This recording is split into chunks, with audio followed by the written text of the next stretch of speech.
6월 20일 월요일 글로벌 마켓 헤드라인입니다. 옐런 재무장관은 경제가 둔화되겠지만 침체는 피할 수 있다고 밝혔습니다. 월러 연준 의사는 7월 FOMC 회의에서도 0.75%포인트 금리 인상을 지지한다고 강조했습니다. 월스트리트저널의 경제학자 설문조사 결과 경기 침체 확률이 44%로 집계되며 금융위기 때보다 더 높아졌습니다.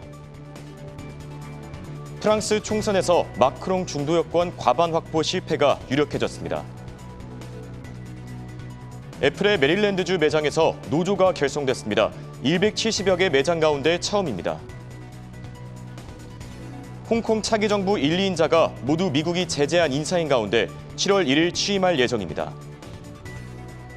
중국 징둥닷컴의 6.18 세일에서 거래액이 약 73조 원으로 집계되며 역대 최고치를 기록했습니다.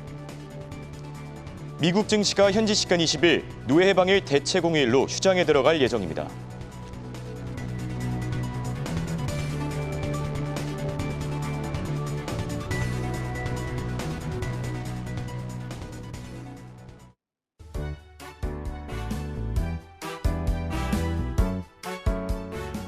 시청자 여러분 안녕하십니까? 굿모닝 안경 글로벌 마켓의 홍성진입니다.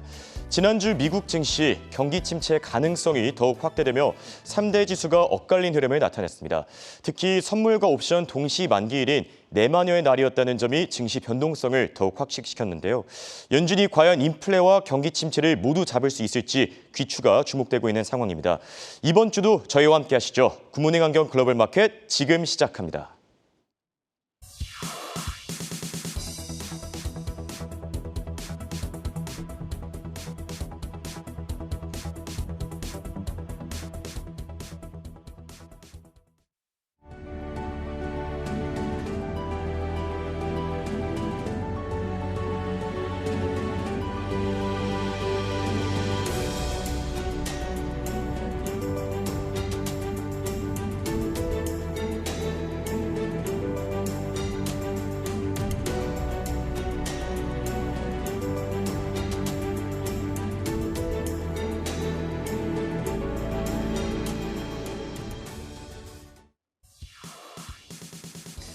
지난주 미국 증시 연준의 FOMC 회의 결과를 소화하며 3대 지수 혼조세로 마감했습니다.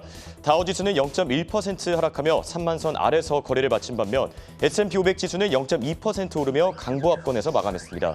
또 기술주 중심의 나스닥 지수는 반발 매수세가 강하게 유입되면서 1.4% 오르며 11,000선에서 거의 근접한 모습 확인할 수 있습니다. 이날 유럽 주요국 증시는 숨고르기 장세가 나타나며 보합권에서 엇갈린 방향으로 움직였습니다. 프랑스 까크 지수는 약보합권에서 마감한 반면 독일 닥스 지수는 0.6% 오르며 13,000선에서 거래를 마쳤습니다. 아시아 쪽 상황도 한번 살펴보시죠. 지난주 국내 증시는 연준의 긴축 우려가 지속되며 일제히 하락했습니다. 하락 출발한 코스피 지수는 장중 한때 2%까지 낙폭을 기우며 2,400선 아래로 떨어졌지만 오후 들어 낙폭을 축소시키면서 0.4% 떨어진 2,440선에서 거래를 마쳤습니다. 또 코스닥 지수 역시 0.4% 빠지면서 800선이 붕괴된 모습 확인하실 수 있습니다. 한편 중국 증시는 당국의 경기 부양 기대감에 일제히 상승했습니다. 상해 종합지수는 1% 가까이 올랐고 홍콩 항생지수 역시 1.1% 오르며 2만 1,000선에서 거래를 마쳤습니다. 한편 일본 증시 니케이 지수는 경기 침체의 공포감이 확산되며 1.7% 하락하며 장을 마감했습니다. 미국의 국채금리 상황도 한번 체크해보겠습니다. 연준의 공격적인 금리 인상이 시차된 가운데 미국의 국채금리 높은 변동성을 나타낸 바 있는데 지난주 10년물 국채금리는 3.23%에서 통화정책에 민감한 2년물 국채금리는 3.17% 선에서 거래된 점 참고하시기 바랍니다. 그럼 더 자세한 시장 상황 강수민 캐스터와 확인해보겠습니다.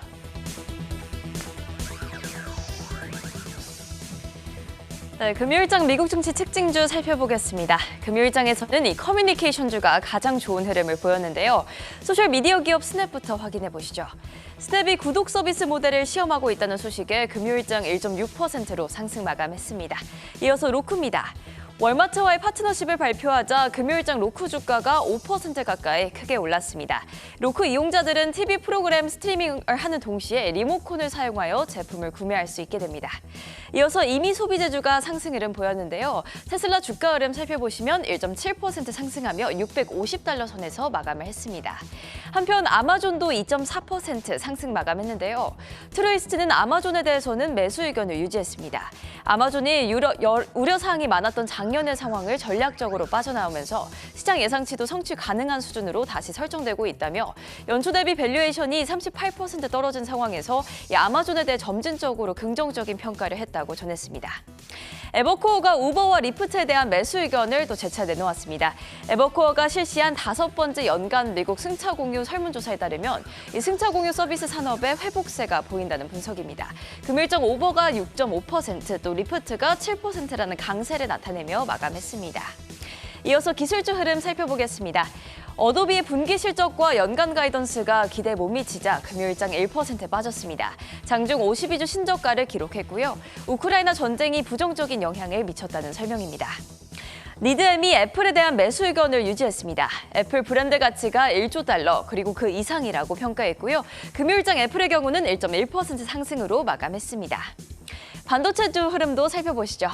제프리스가 엔비디아를 프랜차이즈 선호 리스트로 선정했습니다. 밸류에이션 등을 봤을 때 상승 여력이 엄청나다는 분석인데요. 금요일장 엔비디아는 장중 52주 신저가를 찍긴 했지만 1.7% 상승으로 마감했습니다. 또 인텔과 퀄컴도 장중 52주 신저가를 찍었지만 인텔의 경우는 1% 가까이 하락하며 마감을 했습니다.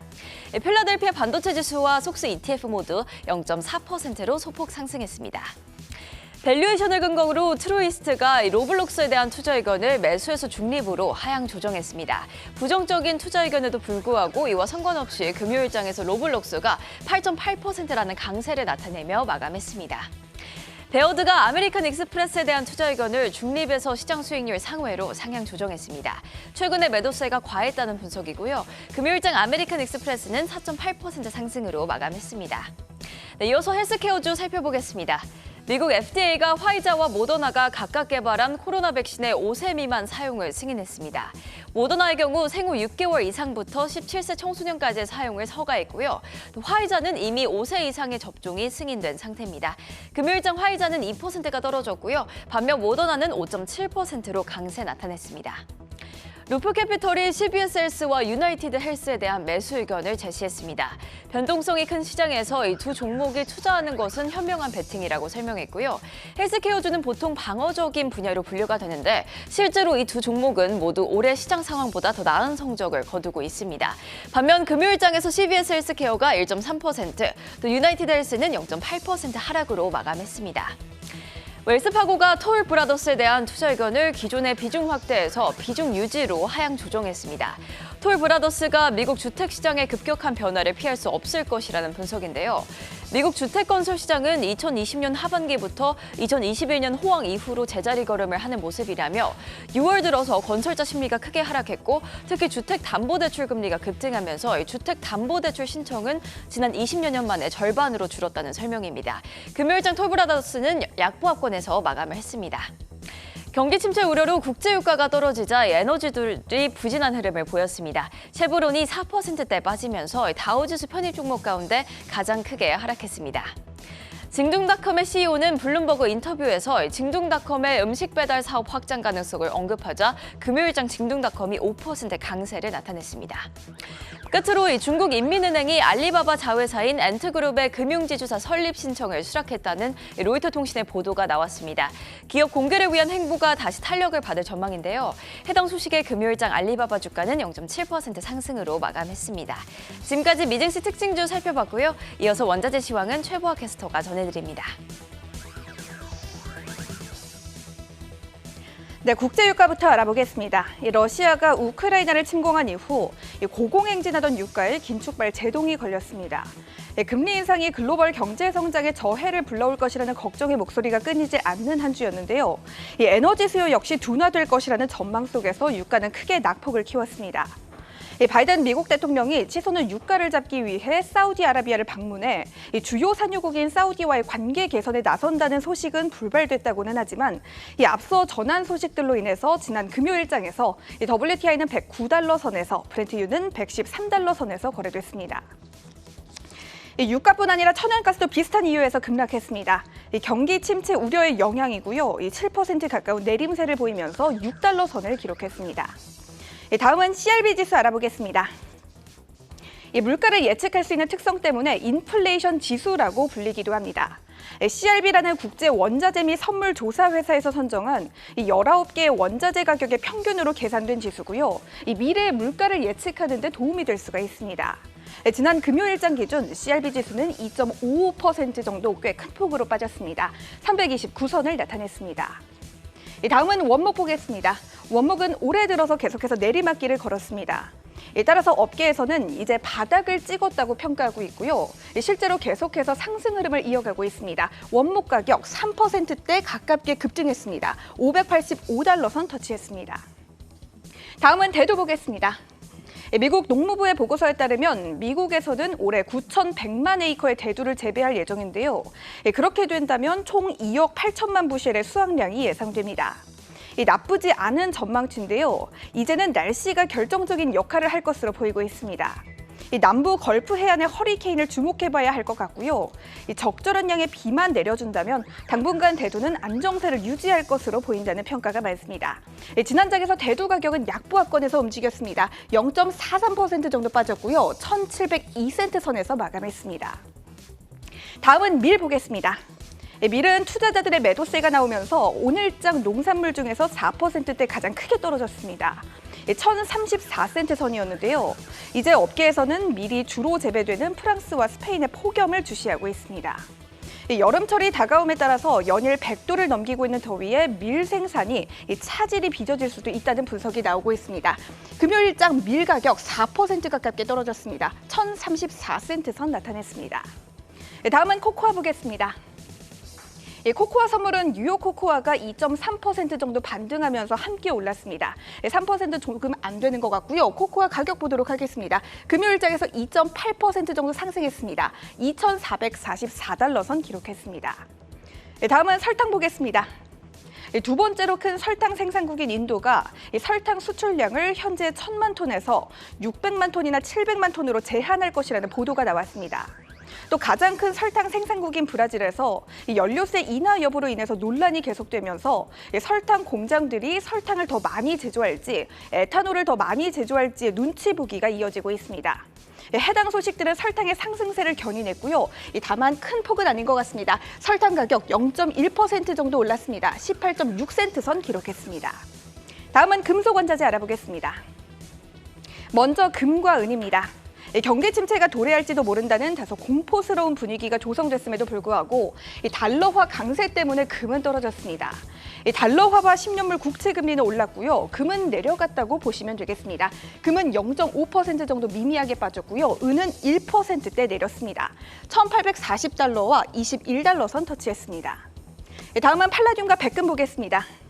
지난 한 주는 미국의 연준이 단행한 자이언트 스텝과 영란은행을 포함한 전 세계 중앙은행들의 행보로 인해서 원자재 시장도 출렁였었는데요. 금속 원자재도 많은 영향을 받았습니다. 금리 인상 폭을 주시한 가운데 팔라듐과 백금은 지난주 하락으로 마무리 지었습니다. 팔라듐은 3%대, 백금은 2%대 떨어졌습니다. 1,798달러와 930달러 선 기록했습니다. 다음은 구리와 알루미늄 보도록 하겠습니다. 구리와 알루미늄은 연준의 금리 인상에 대한 공격적인 움직임이 전 세계의 경제 성장을 저해할 것이라는 우려가 나오자 달러화가 강세를 보임에 따라서 내리막길을 걸었습니다. 구리와 알루미늄의 최대 소비국인 중국이 코로나 봉쇄로 인해서 수요가 위축됐다는 사실도 가격에 여전히 반영되고 있습니다. 구리와 알루미늄 가격 보도록 하겠습니다. 구리는 2%대 떨어졌고요. 알루미늄은 약보합권이었습니다. 0.06% 정도 빠졌습니다. 구리는 4.01달러 선에서 알루미늄은 2,503달러 선에서 마무리 지었습니다. 지금까지 원자재 시황이었고요. 이어서 ETF 시황이 이어집니다.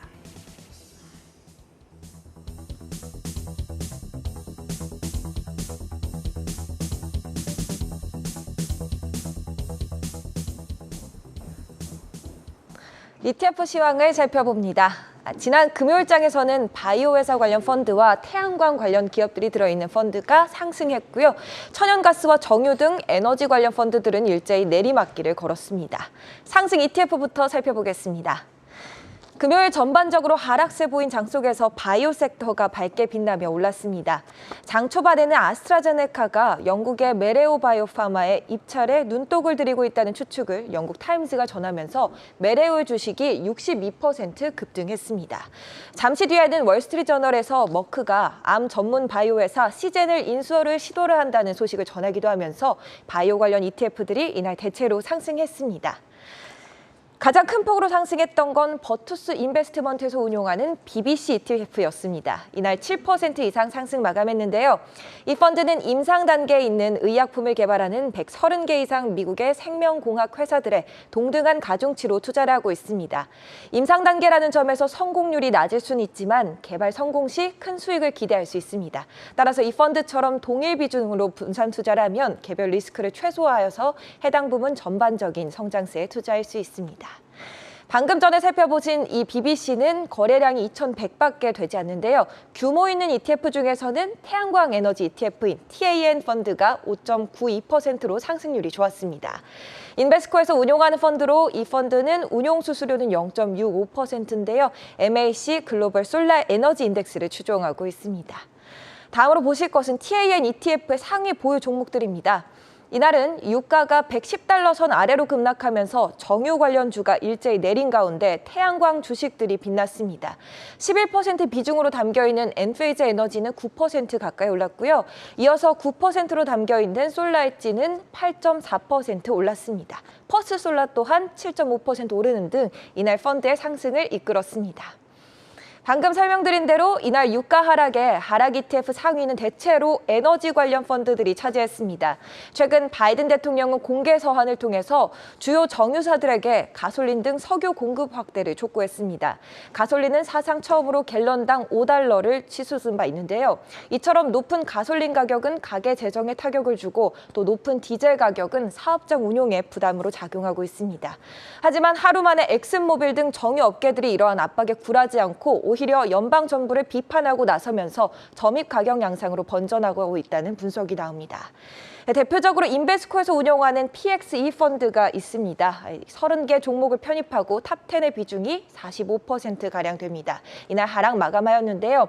성장과 가치 매트릭스를 활용하여 가중치를 부여하는 방식으로 산출되는 다이내믹 에너지 인텔리덱스 지수를 추종하고 있습니다. 하지만 올해 들어서는 43%가량 상승한 모습 확인하실 수 있습니다. 한편 월요일에 보는 특징 ETF들까지 확인해 보겠습니다. 최근 변동성 장세 속에서 머리 아프실 투자자분들이 많으실 것 같은데요. 마지막으로는 이 시기에 ETF 투자법에 관한 내용입니다. 우선 CNBC ETF 엣지에 출연한 앰플리파이 ETF CEO는 고배당 대형주 관련 ETF에 투자하라고 말하고 있습니다. 특히 자사의 디보 펀드를 추천했는데 쉐보론과 유나이티드 헬스, 맥도날드 그리고 비자 등 우량주이다 배당주로 구성되어 있습니다.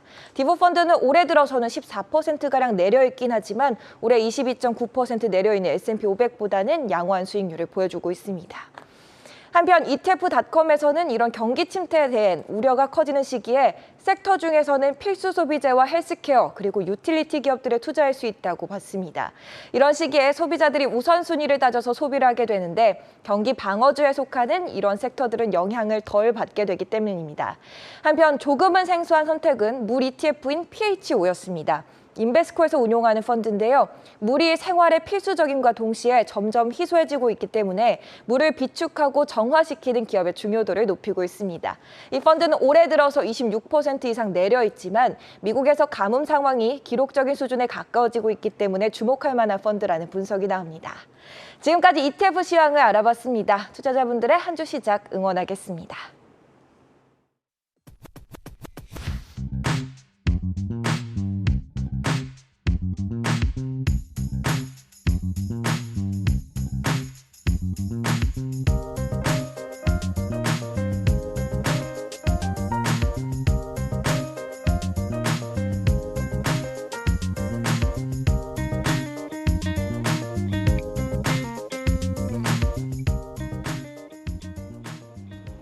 글로벌 이슈와 해외 토픽 확인해보는 시간입니다. 주말 사이 나온 이슈들 바로 체크해보시죠. 먼저 로이터 통신의 헤드라인입니다. 네, 연준 인사들의 발언부터 한번 체크해보겠습니다. 크리스토퍼 월러 연준 이사는 7월 0.75%포인트 금리 인상이 필요하다라고 강조했고, 또 제니 옐런 재무장관은 경기 침체를 피할 여지가 남아있다고 밝혔습니다. 또 대표적인 비둘기파 인사로 분류되는 인물이죠. 미니애폴리스 총재는 7월 자이언트 스텝을 지지한다라고 밝혔습니다. 자, 오늘의 첫 번째 아이템은 월러 연준 이사의 발언입니다. 이번에 이 금리 인상과 함께 경기 침체 그리고 실업률까지 좀 다양한 발언들을 내놨는데 종합적으로 전해주시죠. 크리스토퍼 월러 연준 이사가 다음 FOMC에서 금리를 0.75%포인트 올리는 것에 동의한다고 밝혔습니다. 월러 연준 이사는 현지 시각 18일 댈러스 연방은행이 주최한 한 콘퍼런스에 참석해 이같이 밝혔는데요. 41년 만에 최고를 찍은 인플레이션을 통제하기 위해 강력하게 대응해야 한다고 전했습니다. 구체적으로 이번 6월 FOMC에서 자이언트 스텝, 즉 금리를 0.75%포인트 올린 건 인플레이션 목표치 달성을 위한 중요한 단계라고 언급했는데요. 그러면서 인플레이션 지표가 예상과 다르지 않다면 7월에도 이번과 비슷한 조치를 취할 수 있다고 했습니다. 실업률과 경기 침체에 대한 발언도 했는데요. 연준의 긴축 정책으로 실업률이 현재 3.6%에서 4에서 4.25% 혹은 그 이상으로 올라올 가능성이 있다고 전했습니다. 하지만 연준의 긴축이 경기 침체를 초래할 거란 우려는 조금 과장된 것 같다고 전했는데요. 또 연준의 금리 인상 속도에는 한계가 있다고 덧붙였습니다. 연준이 금리를 1.1%포인트 올리면 시장은 심장마비를 일으킬 것이라며 1%포인트 금리 인상설에는 선을 그었습니다. 네, 최근 인플레이션이 고공행진하고 있는 만큼 이렇게 빅스텝에서 자이언트 스텝으로 입장을 선회하는 인사들이 더 늘어나고 있는 점 참고하시기 바라고요. 이어서 바로 제니 옐런의 발언도 한번 분석해 보겠습니다. 사실 어떻게 보면은 월러 연준 이사와 좀 결을 같이 했다라고 볼 수 있는데 해당 내용도 짚어주시죠. 제니 옐런 미국 재무부 장관이 경기 침체가 꼭 불가피한 건 아니라고 밝혔습니다. 옐런 장관은 현지 시각 19일 ABC 방송에 출연해 이같이 밝혔는데요. 그동안 경제는 급격한 속도로 성장했다며 이제 경제가 안정적인 성장 단계로 전환하기를 기대해야 한다고 전했습니다. 그러면서 경기 침체가 불가피한 건 아니며 절대 임박하지 않았다고 강조했는데요. 그 근거로 노동시장이 탄탄하다는 점을 들었습니다. 인플레이션과 관련해서는 우려스러운 목소리를 냈는데요. 우크라이나와 러시아의 전쟁으로 식량과 에너지 가격이 오르고 있다며 물가가 용납할 수 없는 수준에 도달했다고 말했습니다. 대중관세 인하 가능성도 시사했는데요. 트럼프 시대의 대중관세는 전략적 목적이 없다며 바이든 대통령이 해당 관세를 낮추기 위한 방안을 검토하고 있다고 전했습니다. 또 옐런 장관은 유류세 한시 면세 방안도 고려해볼 만하다고 전했는데요. 최근 제니퍼 그랜홈 에너지부 장관은 역시 CNN에 출연해 비슷한 발언을 했습니다. 또 바이든 대통령은 조만간 시진핑 중국 국가주석과 대화에 나설 것이라고 언급하기도 했는데요. 고공행진하는 인플레이션으로 바이든 대통령의 지지율이 하락하자 바이든 행정부가 유류세 한시적 면세 및 대중관세 철폐 등 인플레이션 잡기에 더욱 적극적으로 나서고 있는 것으로 보입니다. 네, 최근 들어서 경기 침체의 공포감이 계속 확대되고 있죠. 이제 연준 인사들뿐만 아니라 이렇게 재무장관까지 나서서 이 공포감을 조금 줄이려는 움직임을 보이고 있다라고 볼 수 있겠습니다. 다음은 블룸버그의 헤드라인입니다. 네, 경제 지표와 비트코인 소식이 올라왔습니다. 비트코인 18,000달러 선이 주말 사이 일시적으로 붕괴됐습니다. 또 미국의 5월 경기 선행지수가 전월 대비 0.4% 감소하며 2달 연속 하락했고, 또 미국의 5월 산업 생산이 전월 대비 0.2% 오르는 데 그치면서 예상치를 하회했습니다. 지난주 경제 지표들이 좀 부진하게 발표됐다라고 볼 수 있겠죠. 자, 두 번째 아이템은 비트코인 18,000달러 선 일시 붕괴입니다. 사실 2만 달러 선, 비트코인의 최후 지지선이다라는 말들이 많았습니다. 하지만 2만 달러 선이 무너지면서 18,000달러까지 내줬는데 그래도 지금은 반발 매수세가 좀 유입되면서 2만 달러 선 다시 회복한 상황입니다. 해 떨어진 배경 그리고 지금까지의 어떤 행보에 대해서 좀 짚어주시죠. 비트코인이 주말 사이 한때 18,000달러 선 아래로 내려가며 심리적 지지선인 2만 선과 19,000선을 내줬습니다. 블룸버그에 따르면 비트코인은 12일 연속 하락세를 이어가며 2017년 강세장 당시의 고점인 19,511달러 밑으로 내려왔습니다. 가상화폐 12년 역사상 가격이 전 강세장의 고점 아래로 추락한 건 이번이 처음인데요. 작년 11월에 역대 최고가와 비교했을 때 약 70% 넘게 빠졌습니다. 블룸버그는 비트코인이 거시적으로는 인플레이션을 비롯해 연준의 금리 인상 압박에 공포감이 형성되며 하락했다고 분석했습니다. 그러면서 2만 선이 깨지고 난 후 매도세가 매도세를 부르는 일종의 악순환이 형성되며 하락폭이 깊어졌다고 전했습니다. 또 지난달 테라 사태 이후 가상화폐를 둘러싼 투자 심리가 전반적으로 위축됐다고 했는데요. 여기에 지난주 가상화폐 대출업체인 셀시어스와 바벨 파이낸스가 코인런, 즉 대규모 가상화폐 인출 사태를 우려해 인출 중단을 발표했고 가상화폐 헤지펀드인 3에어로스 캐피털도 최근 구제금융을 검토하고 있다는 소식도 전해졌습니다. 이외에도 코인베이스, 로빈후드 등 관련 기업들이 정리해고 계획을 발표했는데요. 해당 이슈들은 투자 심리를 급격히 냉각시켰습니다. 블룸버그는 따라서 오랜 코인 보유자들도 매도 압박을 받고 있다고 전했는데요. 한편 비트코인은 간밤 2만 선을 회복했습니다. 네, 반발 매수세가 좀 강하게 유입되면서 2만 달러 선이 그래도 다시 회복했다. 좀 긍정적으로 볼 수 있는 여지도 있는 것 같습니다. 다음은 CNBC의 헤드라인입니다. 네, 나토 사무총장이 우크라이나 전쟁 장기화에 대비할 필요가 있다라고 밝혔고 또 바이든 행정부가 중국 관세 인하와 유류세 한시 면제를 검토하고 있는 것으로 알려졌습니다. 아무래도 인플레이션 잡기에 조금 적극적으로 나설 것이다. 자, 이런 평가들이 나오고 있는 상황이고 또 뱅크 오브 아메리카는 S&P 500 지수가 최악의 경우에는 무려 3,000선까지 추락할 수 있다고 밝혔습니다. 네, 과거 80년대 스태그플레이션이 일어났었는데 만약 증시 향방이 이것과 같이 좀 비슷하게 흘러간다면 3,000선까지 내줄 수 있을 것이다. 앞서 3,200까지 제시한 바 있지만 그것보다 더 하향 조정된 상황입니다. 자, 세 번째 아이템은 나토 사무총장의 경고입니다. 우크라이나 전쟁, 어떻게 보면 이슈로서는 좀 오랜만에 다뤄보는 것 같은데 장기화에 대비할 필요가 있다. 어떤 맥락에서 이런 발언을 내놨는지 해당 이슈 짚어주시죠. 나토 사무총장이 우크라이나 전쟁 장기화에 대비해야 한다고 발언했습니다. 현지 시각 19일 옌스 스톨텐베르크 나토 사무총장은 독일 매체와의 인터뷰에서 우크라이나 전쟁이 끝날 때까지는 몇 년이 더 걸릴 수 있다고 경고했습니다. 또 에너지와 식료품 가격이 오르더라도 우크라이나 지원을 중단해서는 안 된다고 강조했는데요. 만약 블라디미르 푸틴 러시아 대통령이 이번 전쟁을 통해 자신의 목적을 달성하게 된다면 전 세계는 더 비싼 대가를 치르게 될 것이라고 전했습니다. 다른 서방 주요 지도자들도 우크라이나 전쟁이 장기화될 거란 전망을 속속 내놓고 있습니다. 앞서 보리스 존슨 영국 총리는 전쟁 장기화에 대비해야 한다며 우크라이나 지원 필요성을 강조한 바 있습니다. 올라프 숄츠 독일 총리 역시 G7 국가들이 필요한 만큼 오랜 기간 동안 우크라이나를 지원할 것이라고 말했습니다. 한편 오는 23일에서 24일에는 유럽 정상회의가 개최됩니다. 해당 회의에서 우크라이나의 유럽연합 가입 여부가 결정될 예정인데요. 외신들은 올라프 숄츠 독일 총리, 엠마니엘 마크롱 프랑스 대통령, 마리오 드라기 이탈리아 총리 등 유럽연합의 이른바 빅3 지도자들이 우크라이나의 유럽연합 가입에 힘을 실어준 만큼 만장일치로 우크라이나의 가입을 승인할 것이라고 예상했습니다. 이번 주 유럽 정상회의에서 어떤 결정이 내려지는지 또 해당 결정이 전쟁에 어떤 결과를 미치는지 예의주시하시기 바랍니다. 네, 실제로 주말 사이 푸틴 대통령이 이 핵전쟁 가능성에 대해서 언급하기도 했었죠. 부디 이번 전쟁이 좀 빨리 마무리되길 바라는 마음이고요. 다음은 월스트리트저널의 헤드라인입니다. 미국 연준의 긴축이 대부분 경기 침체로 이어졌다라는 분석이 나왔고 또 광산업체의 투자가 감소하며 녹색에너지 전환이 위협받고 있다라는 소식 전해졌습니다.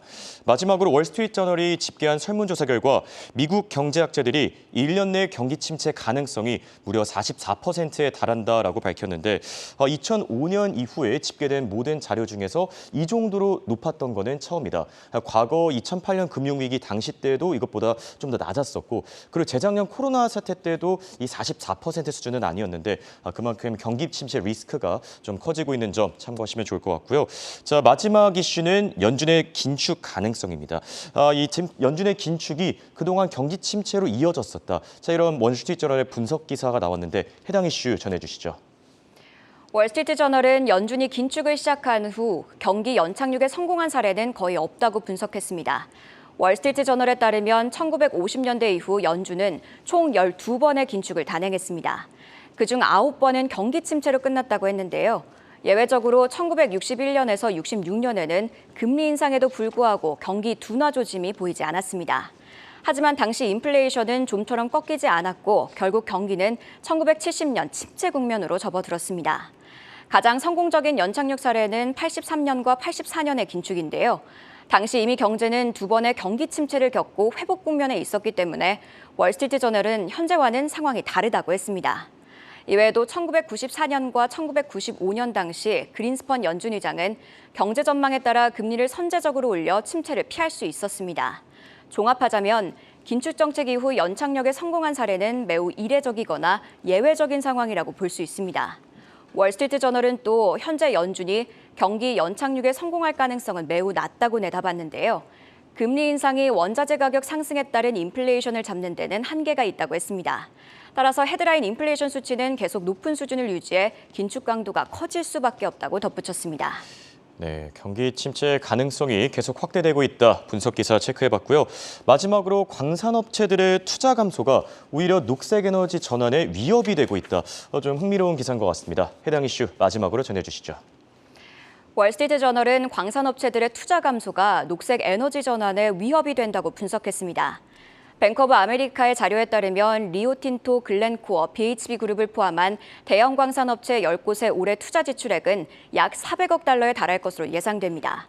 이는 투자 지출이 최고치를 찍은 2012년에 800억 달러에 못 미치는 수치인데요. 월스트리트저널은 해당 광산업체들이 정유기업들과 마찬가지로 배당금과 자사주 매입을 우선시하라는 투자자들의 압박에 직면해 있다고 했습니다. 여기에 최근 환경 피해를 최소화하라는 요구도 지출 감소로 이어졌다고 했는데요. 투자가 감소하자 생산량도 감소했습니다. 특히 구리와 철광석의 생산이 줄었고 이는 가격 상승으로 이어졌는데요. 철광석과 구리, 지난 2년간 약 40% 상승했습니다. 구리와 철광석은 태양광 패널, 풍력 터빈, 배터리 생산의 핵심 요소인데요. 주요 원자재 가격 상승은 재생에너지 설비 생산 비용을 끌어올리고 있고 이는 재생에너지 전환을 더욱 어렵게 만들고 있습니다. 뱅크 오브 아메리카는 재생에너지 전환이 성공하려면 광산업체들이 매년 1,600억 달러를 지출해야 한다고 전했습니다. 지난 10년간 해당 업체들은 연평균 약 1,000억 달러를 지출했는데요. 월스트리트저널은 해당 자료를 인용하며 해당 기업들의 투자가 늘지 않는 한 청정 에너지 전환은 어려울 것이라고 분석했습니다. 네, 이렇게 오늘은 월스트리트저널의 분석 기사까지 체크해봤습니다. 굿모닝 환경 글로벌 마켓은 7시 30분까지 계속됩니다. 또 내일 미국 증시가 쉬어가지만 저희는 계속해서 방송을 이어가는 점까지 참고하시면 좋을 것 같습니다.